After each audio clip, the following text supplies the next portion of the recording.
Before the great flood that engulfed the earth, tales of darkness and chaos were whispered among the ancients. These were stories of an era when the world was ruled not by mere mortals, but by powerful beings from other dimensions, beings who were revered as gods. Among these gods, some were benevolent, but others were malevolent, feeding on the fears and desires of humankind. It is within this dark tapestry that our story unfolds, a tale so haunting, it has been shrouded in myth and legend for millennia. In the heart of this dark empire, on the island of Minos, there stood a grand palace where the people worshipped a bull, a deity they believed to be the embodiment of power and ferocity. This bull god, though unseen by most, was a figure of both reverence and terror, a symbol of the empire's insatiable greed and hedonism. As the empire expanded, so too did its lust for more power, more wealth, and more domination over the natural world. But with this greed came a growing darkness, one that would soon consume the very soul of the empire. Inside the grand palace of Minos, the air was thick with incense, and the sound of chants echoed through the marble halls. Priests and priestesses adorned in elaborate robes performed rituals before a towering statue of the bull god, their voices rising in unison as they offered sacrifices of wine, grain, and blood. The people believed these offerings would appease the god, ensuring his favor and protection. But beneath this facade of devotion, there was a growing unrest. People of Minos whispered of strange occurrences, shadows that moved on their own, dreams filled with ominous visions, and of a sense of dread that hung over the empire like a dark cloud. Some said the bull god was angry, that the empire's insatiable greed had angered the ancient deities, and that a terrible reckoning was coming. The empire's downfall began with a forbidden ritual, a ritual so vile it was spoken of only in hushed tones. The high priests, in their quest for more power, decided to offer a human sacrifice to the bull god. But this was no ordinary sacrifice. They chose a queen, beautiful and pure, to be the vessel through which the bull god would manifest. The queen was drugged and brought before the statue of the bull god, her body adorned with golden chains and jewels. As the ritual began, the priests chanted incantations in a long-forgotten tongue, calling upon the bull god to possess the queen. The air grew cold, and a dark presence filled the room. The queen's eyes glazed over, and her body convulsed as the bull god entered her. What followed was an act of unspeakable horror, a union between the queen and the bull god, one that would give birth to a creature of pure evil. This creature, born of darkness and blood, was an abomination. Its form was twisted, a grotesque combination of man and beast, the strength of a bull and the cunning of a demon. The creature's first act was to kill its own mother, tearing its way out of her womb and drinking her blood. The priests were horrified, but they could not stop what they had set in motion. The creature was a manifestation of the empire's greed and depravity, a symbol of its inevitable downfall. With the birth of this abomination, the Dark Empire grew stronger. The creature was kept in a labyrinth beneath the palace, where it was fed on the blood of the innocent. The labyrinth was a twisted maze of stone and shadow, designed to contain the creature's insatiable hunger. But as the creature grew, so too did its thirst for blood. It began to demand more sacrifices, and the empire, in its desperation to appease the beast, instituted a terrible law.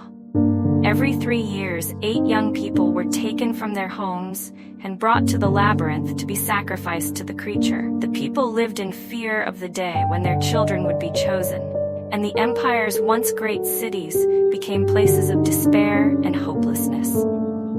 People of Minos, who had once worshipped the bull god with devotion, now cursed his name, blaming him for the suffering and death that plagued their land. On the eve of the 50th sacrifice, a shepherd named Theo and his friend Danu were tending their flock on a chilly hillside. As they guided the sheep through the mist-covered fields, they noticed a shadowy figure in the distance. The figure moved with an unnatural grace, its form shifting and changing as it walked. Danu, recalling the tales his father had told him, whispered that this was a bad omen, a sign that something terrible was coming. Theo, though uneasy, tried to dismiss his friend's fears. But as they made their way back to the village, the shadowy figure seemed to follow them, always just out of sight. That night, as Theo lay in his tent, he couldn't shake the feeling that something was watching him. He told his father about the figure, but his father dismissed it as a trick of the light, a mere figment of his imagination. Yet Theo knew deep down that something was wrong, that the dark presence he had felt was real. The next day, as the villagers gathered in the town square, Theo's father, the village leader, called a meeting. The villagers were anxious, knowing that the time for the next sacrifice was near. Some spoke of fighting back, of refusing to let their children be taken. But others, fearful of the Empire's wrath, argued that resistance would only lead to the destruction of their village. One man, emboldened by fear, questioned why Theo had not been chosen as one of the sacrifices. He accused the village leader of protecting his son at the expense of others. Theo's father, though pained by the accusation, stood firm. He could not bear the thought of losing his son, the last remnant of his family, to the beast. As the debate raged on, the shadow of the Empire loomed over them all. Villagers knew that no matter what they decided, the Empire's soldiers would soon arrive to take the chosen eight. Only question was whether they would resist or submit to the inevitable. As the sun rose on the day of the sacrifice, Theo was out in the fields, watching over his sheep. He noticed a group of wolves approaching from the forest, their eyes gleaming with hunger. Theo ran to protect his flock, but he was too late. One of the sheep was killed, and as the wolves fled, Theo saw something strange. A tree with a mysterious mark carved into its bark. Curious, Theo approached the tree and traced the mark with his fingers. It was a symbol he recognized, one that matched a broken medallion he carried with him, a medallion that had once belonged to the woman he loved, who had been taken as a sacrifice to the beast. As he stood there, lost in thought, he noticed the entrance to a cave nearby. From within the cave, the shadowy figure he had seen on the hillside emerged, beckoning him to follow. Theo, driven by a mix of fear and curiosity, entered the cave. Inside, he found an old woman sitting by a fire, the wolf that had killed his sheep lying at her feet. The old woman looked up at him with piercing eyes and spoke in a voice that seemed to echo through the cave. She told Theo that the woman he loved was still alive, imprisoned in the labyrinth beneath the palace. To save her, Theo would have to do the impossible. He would have to kill the minotaur. Theo spent the night in the cave, haunted by dreams of the woman he loved. In his dreams, he saw her standing at the entrance to the labyrinth, calling out to him, her voice filled with despair. When he awoke, he was filled with a determination he had never felt before. He knew he had to save her, no matter the cost. But when he returned to the village, his father dismissed the old woman's words as the ravings of a madwoman.